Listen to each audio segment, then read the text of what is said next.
actions before it makes war, but I can't honestly say I can never imagine circumstances under which the government should make war. But by the way, and this might shock you and it's on tape, but oh well, I've written about this, how I think that, because people say, well, the Japanese, they'll say the Japanese, I always say the Japanese government. The Japanese government bombed Pearl Harbor and killed 2,000 Americans. Obviously you would have gone to war. And I say, no. How many Americans did we lose during World War II? 400,000. Yeah, 100,000. 405,000 is the number I remember, but okay. And so what if, and by the way, my wife and I left that Ben Affleck movie a few years ago, Pearl Harbor, and my wife said, how come they bombed? Does anyone know that? Why'd they bomb? Sanctions? Sanctions. Yeah. Oil sanctions were the final straw. The U.S. government trying to strangle their economy by not giving them access to oil. So it was I'm not justifying the response, but it's an understandable response. And so if I'd been president, I probably would have been impeached, but I at least would have tried it. To say to the Japanese, okay, you got me. Let's talk. We'll pull down the sanctions. Why did the United States government impose the sanctions? What were they trying to achieve as a foreign policy goal? Get the Japanese government out of China. So they wanted to have a totalitarian government not run China. What happened to China after World War II?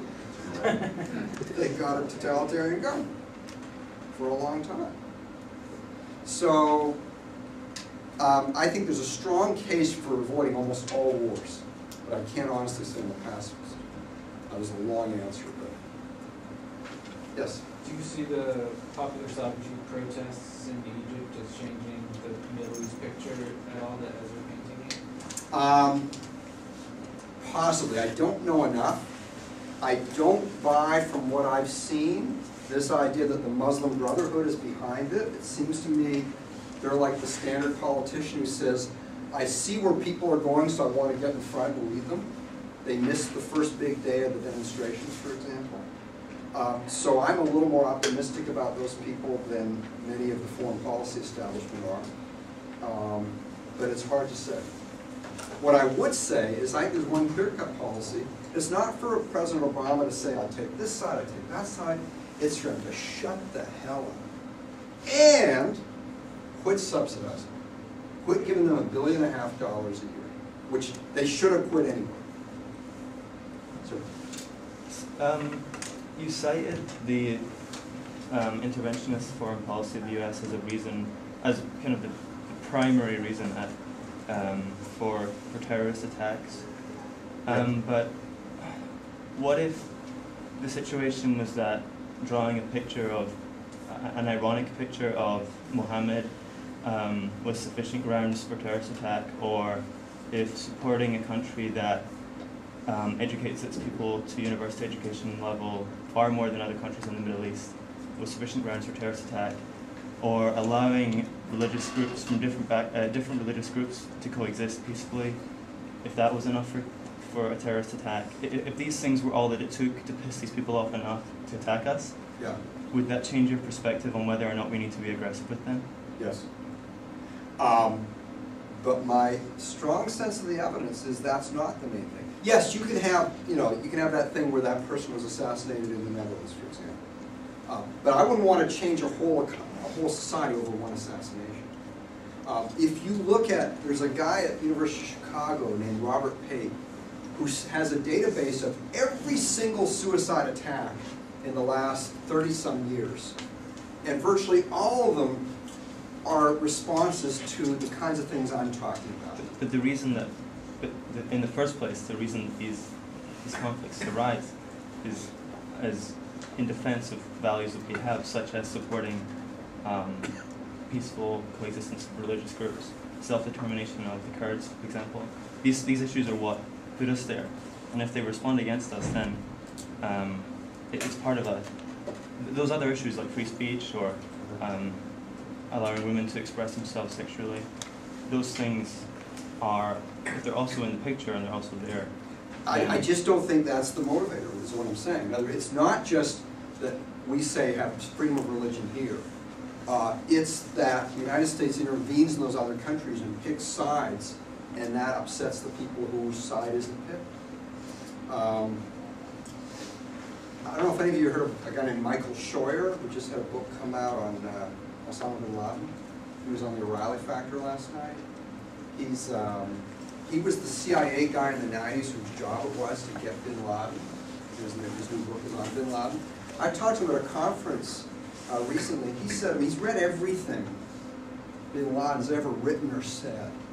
He said you can't in there find anything about women's rights. He's pissed off about women being in the workplace in the United States. He's upset about US movies. There just isn't any of that. It's these, now he named 6 grudges, my 3 plus 3 others, which I've forgotten, I wrote it down at the time.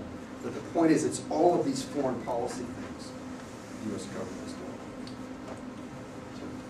Earlier when you were talking about how wartime is sometimes used as an excuse to curtail our freedoms, I wanted to bring up the espionage and suspicion acts Yes. of 1917 and 1918, because I think they set a very, I guess, a bad precedent for future living. I think you're right. And by the way, how many, the Espionage Act, that seems to be about spying, how many spies were charged under the Espionage Act? 1. 0, I think. I thought it was 1. My understanding was it was called the Espionage Act, but it wasn't about espionage. It was about going after people who were being critical of the war.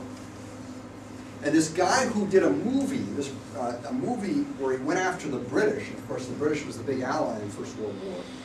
And I think maybe the movie industry didn't think about doing it again until Mel Gibson a few years ago because they were so scared.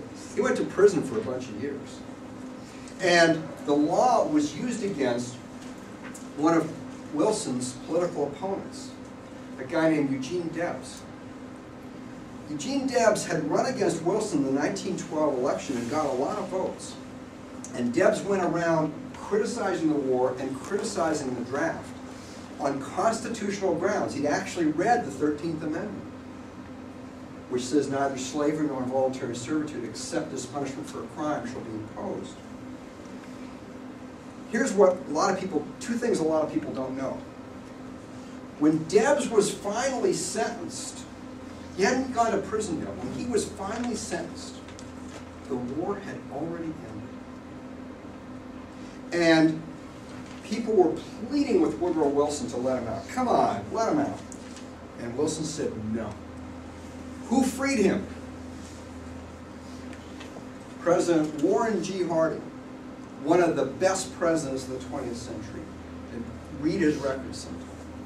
And Harding had him home for Christmas of 1919. So yeah, it was a huge imposition. The Patriot Act is bad, but it isn't as bad as what Wilson did. Yes. What do you think of private defense agencies? Private Defense agencies? I think they're potentially a good idea. I've often wanted to just see it spelled out a little more, and I'm not as probably as expert at that as I should be. You've got a public good problem, you know, that you put an agency together and people can free ride if you're defending a geographical area. But it's also true that when you have a government do it, you have a public good problem. It's just the public good problem is a different problem. How the heck do you control the government? And so it could be better. I'm just not sure. Yes? Do you look at any conflict or invasion since the Federal Reserve Act of 1913 as possible without the Federal Reserve? Okay, so does the Federal Reserve make it easier for the United States to get into war? Absolutely in the case of the First World War, I'd say. Because they were there to, you know, buy up a lot of debt and so on. So I think, yes, on net, the Federal Reserve makes it easier to have a war.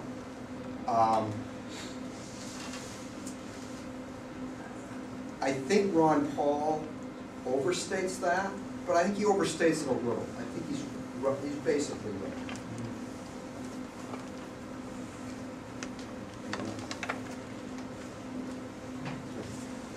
So I'm new to the whole libertarian ideology. Sorry, a little louder. I'm new to the whole libertarian Okay. ideology, Yeah. but do you have anything to comment on the idea of the revolving door and for example that Dick Cheney was Halliburton's CEO, and then should there be any government regulations on the amount of time between you're a private enterprise and then you're regulating this private enterprise that you obviously have connections to, and Yeah, I see where you're getting at, and it makes a lot of sense. I don't know how you would structure that regulation, because if you did it, say, in the Cheney case, you'd have to say that because you were in a particular firm, you can't be vice president. Now, I don't know how you do that. So which firms can't you be vice president coming from? I mean, look at what's his name, Biden, right? He was senator for a bunch of years. Talk about conflict of interest, right?